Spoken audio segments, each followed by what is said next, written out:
Far away in Thailand, close to a deep jungle, there was a little village.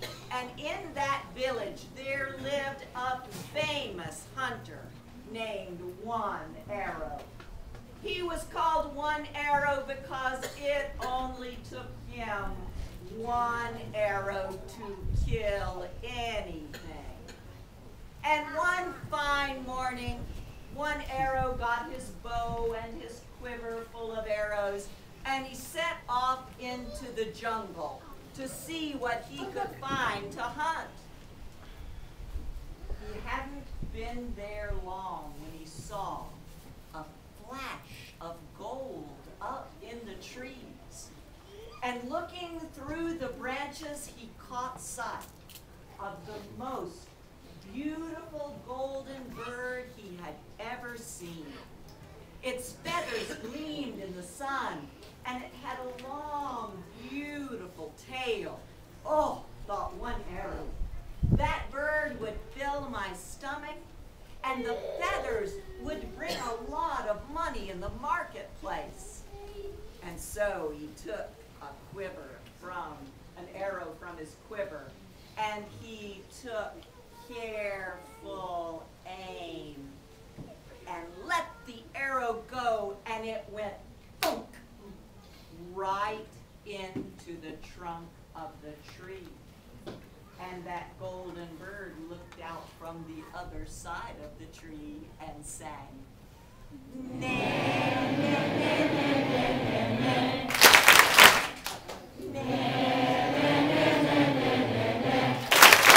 Oh, One Arrow was so mad.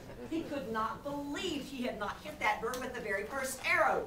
But he was determined to get it now. So he crept around to the other side of the tree very quietly and took another arrow and careful aim. Thunk! Right into the trunk of the tree. And the bird looked out from the other side.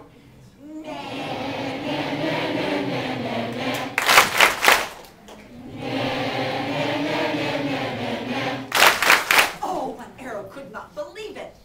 Still, if he caught the bird, he didn't have to tell anyone that it had taken him more than one arrow. So he crept down and hid in the bushes. He went along the ground very, very quietly. And from his hiding place among the bushes, he took out another arrow and took careful aim and let the arrow fly, and it went thunk right into the heart of the golden bird that fell down dead at his feet. "Yes," said One Arrow, "I am the greatest hunter in the forest." And he picked up that bird and put it into his sack and tied the sack and slung it over his back, and he started walking toward home. But a strange sound began coming from the sack, and it sounded like this.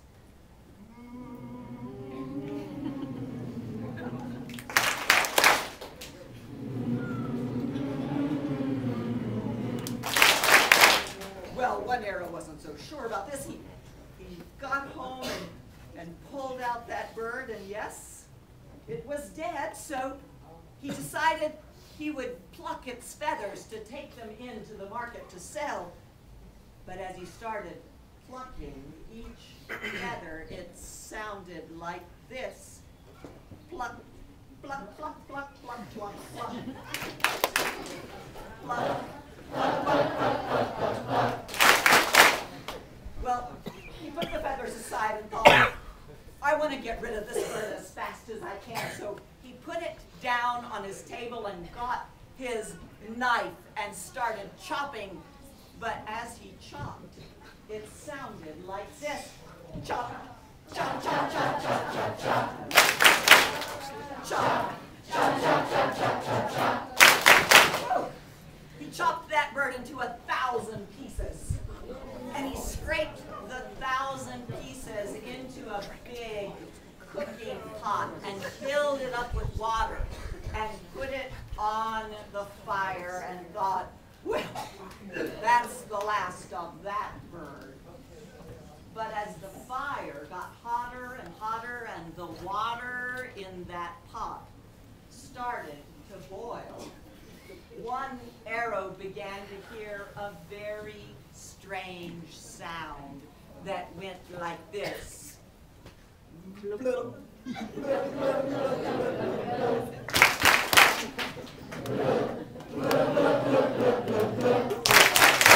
That was when he decided he did not want to eat that bird. Instead, he poured out the water and he dumped the 1,000 pieces of chopped up bird into a box that he tied with a rope.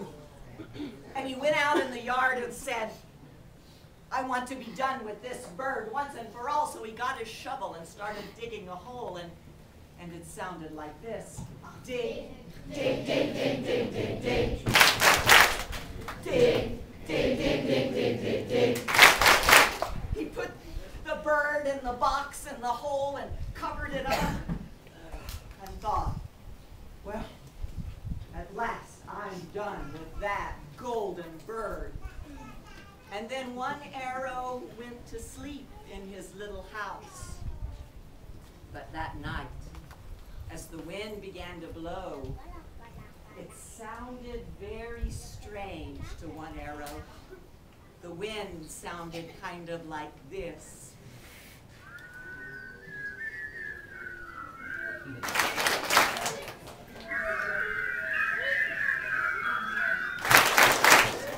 So one arrow got up in the middle of the night, and he went out and he dug up that box, and he carried it 3 miles to the river and threw it in, and watched the box float down the river. At last, he thought, that golden bird is gone for good.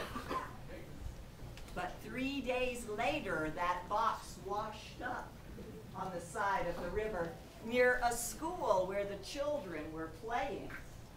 And they called their teacher, who came out to look at the strange wooden box wrapped up with rope. And the teacher got a big knife, and all the children crowded around while the teacher carefully cut each of the cords. And at last, they all leaned in to look as the teacher lifted off the lid. And 1,000 golden birds went soaring up into the sky. And all of them were singing, na, na, na, na, na, na, na.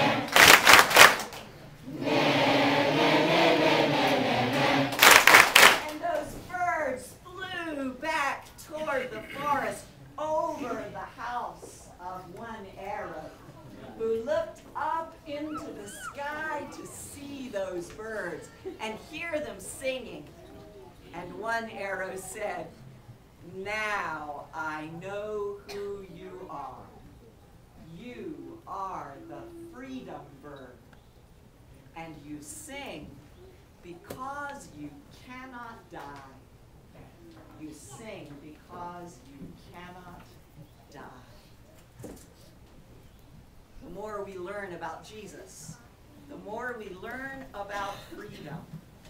For Jesus wants every single one of us to be free. Free from hatred, free from fear, free from hunger, free from worry, free from pain. Jesus comes to set us free. And this week, we'll be living out Jesus' word. So we get to try out that freedom, not only for ourselves, but we'll be learning about how we share the freedom we find in Jesus with others through justice. Amen.